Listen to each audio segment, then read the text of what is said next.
नमस्कार, स्वागत है आपका। मेरा नाम है विपिन बेबाक। मेरे साथ मेरे सहयोगी सादाब रिजवी। धन्यवाद। आम आदमी पार्टी के वरिष्ठ नेता और राज्यसभा सांसद संजय सिंह ने आर के पुरम, मेहरौली और छतरपुर विधानसभा क्षेत्र में पार्टी प्रत्याशी के पक्ष में जनसभा को संबोधित किया है। इस दौरान उन्होंने लोगों से आप प्रत्याशियों को अपना समर्थन देने की अपील की है। उन्होंने कहा है कि अरविंद केजरीवाल फिर दिल्ली के मुख्यमंत्री बनने जा रहे हैं। वह महिलाओं की तरह सभी छात्रों को बस में यात्रा फ्री कराएंगे। संजय सिंह ने लोगों से कहा है कि आपकी सरकार बनने पर हर महिला को 2100 रुपये प्रति माह मिलेगा। आप सांसद संजय सिंह ने आगे कहा है कि पहले सरकारी स्कूलों में मकड़ी के जाले लगे होते थे, लेकिन आज उन्हीं स्कूलों को अरविंद केजरीवाल ने शानदार बना दिया है। बीजेपी कह रही है कि जो काम केजरीवाल कर रहे हैं वही हम भी करेंगे। जब ओरिजिनल मौजूद है तो डुप्लीकेट की क्या जरूरत है। संजय सिंह ने कहा है कि आपको 5 फरवरी को वोट डालने के लिए जाना है। आपको वोट की ताकत दिलाने और देश को आजाद कराने के लिए भारत माता के वीर सपूतों ने अपनी कुर्बानी दी है। शहीद आजम भगत सिंह और नेताजी सुभाष चंद्र बोस ने अपनी कुर्बानी दी। हमारे स्वतंत्रता संग्राम सेनानियों ने फांसी के फंदे को चूमा, तब जाकर हमें आज़ादी और वोट का अधिकार मिला।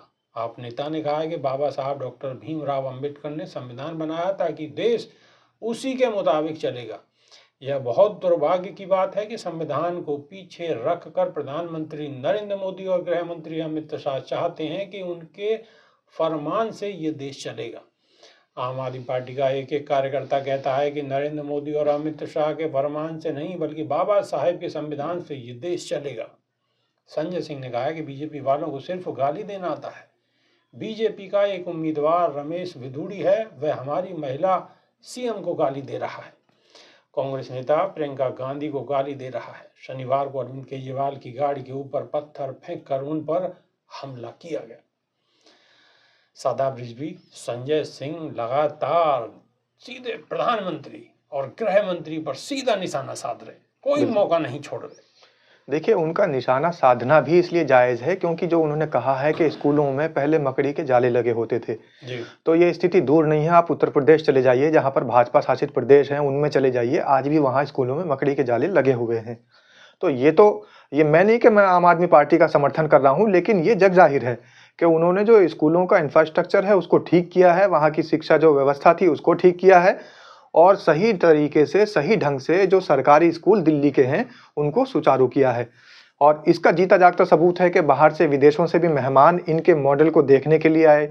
हालांकि बात तो गुजरात मॉडल की चलती रही, लेकिन लोग दिल्ली के केजरीवाल के स्कूलों को देखने के लिए आए। और मनीष सिसोदिया द्वारा जितने भी वहां पर कार्य कराए गए थे उनके शिक्षा मंत्री रहते हुए, वो सारे काम लोग देखने के लिए आए, और देख के जाने के बाद उन्होंने विदेशों में सराहना की है जी। तो ये तो एक इनका काम बिल्कुल लोगों के सामने जग जाहिर है।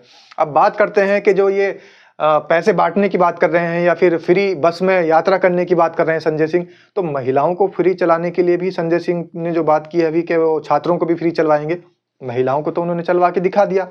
अब हो सकता है कि छात्रों को भी चलवाए, लेकिन 2100 रुपए महीने देने की भी बात है, 2100 रुपए महीना देने की बात की है इस पर। लेकिन भारतीय जनता पार्टी पहले रेवड़ी कल्चर बता देती थी, लेकिन अब इनकी खुद के जहां पर भाजपा शासित प्रदेश है, जैसे कि मध्य प्रदेश है, उसमें लाडली बहना योजना के तहत पैसे दिए जा रहे हैं, कहीं किसी और योजना के तहत पैसे दिए जा रहे हैं, तो विपक्ष एकदम से हमलावर होता है और इनको चुप होना पड़ जाता है। वरना सबसे पहले जो काम था, भारतीय जनता पार्टी इस तरीके की योजनाओं को एकदम से निशाना साधती थी, ऐसी योजनाओं पर, और ये कहती थी कि ये तो रेवड़ी कल्चर चला रहे हैं। लेकिन रेवड़ी कल्चर अब इनके यहाँ भी है, और 80 करोड़ लोगों को जो राशन बांटा जा रहा है वो भी रेवड़ी कल्चर के तहत आएगा। तो इसलिए अब इनका मुंह यहाँ पर चुप हो जाता है। अब आम आदमी पार्टी वहां जीतती है या नहीं जीतती है तो मतदाता इसका फैसला करेंगे, लेकिन भारतीय जनता पार्टी की जो साजिश रही है वो सबके सामने है।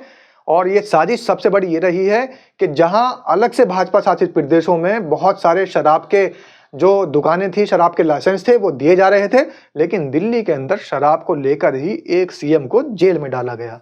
तो ये सारी की सारी जो षड्यंत्र था, ये जो सारी कहानी थी, ये सत्ता हासिल करने के लिए सोची समझी रणनीति थी।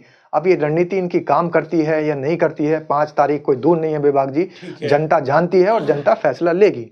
जनता फैसला लेगी, 5 तारीख दूर नहीं है। अगर अरविंद केजरीवाल की शराब में कुछ घोटाला हुआ, शराब की स्कीम में, तो जनता उसे भी देख रही है।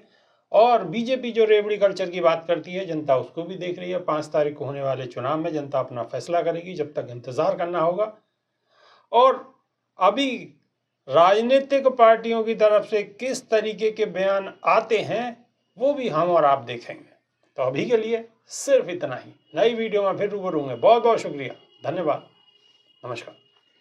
धन्यवाद।